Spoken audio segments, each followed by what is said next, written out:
여러분 안녕하세요. 오늘은 계속하여 왕좌의 게임 시즌5의 3화를 소개해드릴 건데요. 전편에서 아리아는 천신만고 끝에 드디어 자켄을 찾아 무예를 배우는 길에 들어서게 됩니다. 그 외 산사는 새끼손가락을 따라 정치를 배울지언정 브리엔느를 따라가려 하지 않고 브리엔느는 끝까지 산사와 아리아를 찾아 안전한 곳으로 데려가려 합니다. 한편 존은 총사령관 선거 중 야경대원들의 대다수 표를 얻어 새로운 사령관으로 임명되고 바다의 한켠에서 데너리스는 노예 출신 수하를 참수시키다 노예들의 미움을 삽니다. 그러나 그녀의 정의로움에 감흥을 받았는지 가출한 드래곤이 다시 그녀에게로 돌아오는데요. 3화 시작할게요. 흙과 백의 집. 이 사원은 마치 자켄처럼 신비로운 분위기가 물씬 풍기는데요. 이곳에서 아리아는 매일 빗자루질을 합니다. 자객이 되기는커녕 오히려 무상으로 일하는 청소공 같았는데요. 대체 자켄은 왜 이러는 걸까요? 이날 아리아를 찾아온 자켄의 제자. 그녀의 냉정한 표정과 말투 행동은 자켄과 아주 비슷했는데요. 반면 아리아는 모든 것이 보통 여자아이와 다를 바가 없었습니다. 자켄은 아리아가 아직 아무도 아니지가 될 준비가 되지 않았고 아리아 스타크라는 신분을 포기하지 못했다 말합니다. 결국 아리아는 입은 옷과 동전, 가지고 있는 모든 것을 바다에 던져버리는데요. 아무도 아닌 사람이 되려는 것입니다. 그러나 검 리들만은 아쉬워하며 버리지 못하는데요. 이 검은 존 스노우가 아리아에게 준 선물이기도 하고 고향에서 가져온 마지막 물건이기도 합니다. 한편 산사는 아무 대책 없이 새끼손가락을 따라 나서고 먼 길을 달려 드디어 목적지에 도착합니다. 왠지 익숙한 곳인데요. 알고 보니 볼튼가의 성입니다. 새끼손가락은 산사를 램지 볼튼에게 시집 보내려 하는데요. 산사는 당연히 그의 제안을 거절합니다. 램지는 스타크가의 롭을 죽인 배신자이기도 한데요.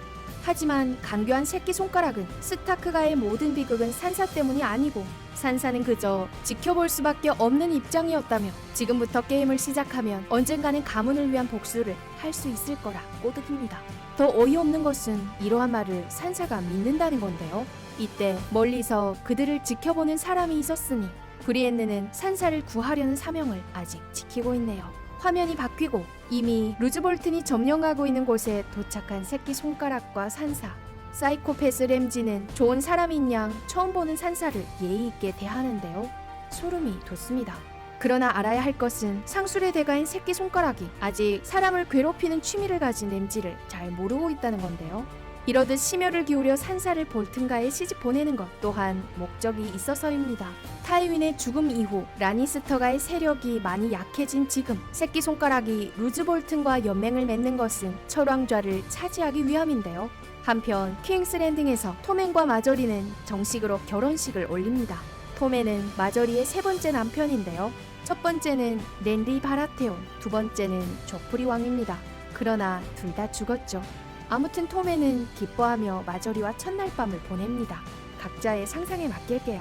그러나 예로부터 시어머니와 며느리는 사이가 좋지 않습니다. 특히 세르세이는 교활한 마저리를 아주 싫어해 그녀를 쫓아내고 싶어합니다. 한편 킹스랜딩의 한켠에서 기원에서 즐기며 좋아서 어쩔 줄 모르는 교황. 이때 갑자기 광신도들이 쳐들어와 그를 끌고 나가 길거리에서 모욕감을 줍니다.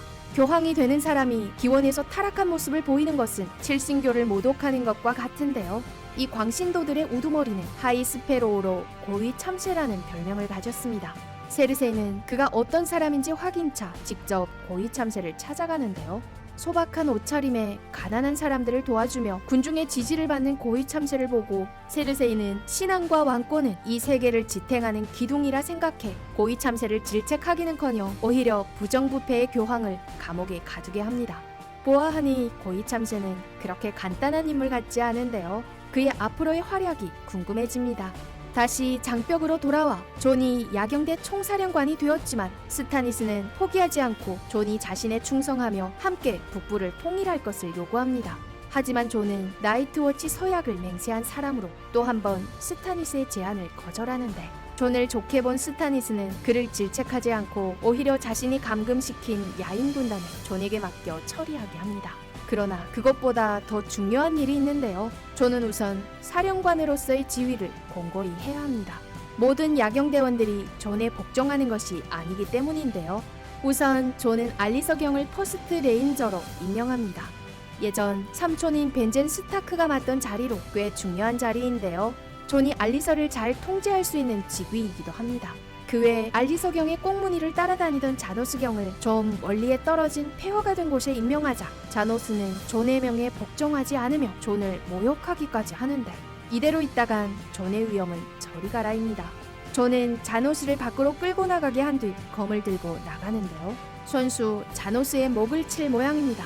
그제서야 자노스는 농담이 아닌 것을 알고 뒤늦게 자비를 베풀라 애원해보지만 존은 약간 고민하는 듯 하더니 결국 단칼에 자노스의 목을 베어버리며 본보기를 보여줍니다.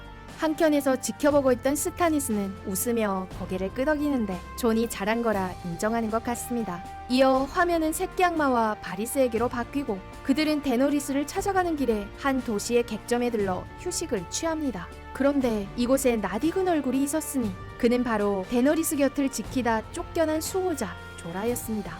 저녁이 되어 술을 마시며 소변을 보는 새끼 악마를 조라가 갑자기 납치해 가는데요. 3화는 이렇게 끝이 납니다. 조라는 새끼 악마를 잡아다 데너리스에게 데려갈 것으로 보이는데요. 새끼 악마가 본래 데너리스를 만나러 가던 길이었으니 오히려 잘된 일인 것 같습니다. 앞으로의 스토리는 어떤 방향으로 흘러갈지 궁금한데요. 저는 특별히 아리아의 발전이 기대됩니다. 하루빨리 자켄에게서 무술을 배워 아무도 아니지가 되어 가문의 복수를 했으면 좋겠습니다. 여러분들은 누구의 이야기에 관심이 있으신가요? 댓글로 남겨주시고요. 시청해주신 여러분 감사합니다.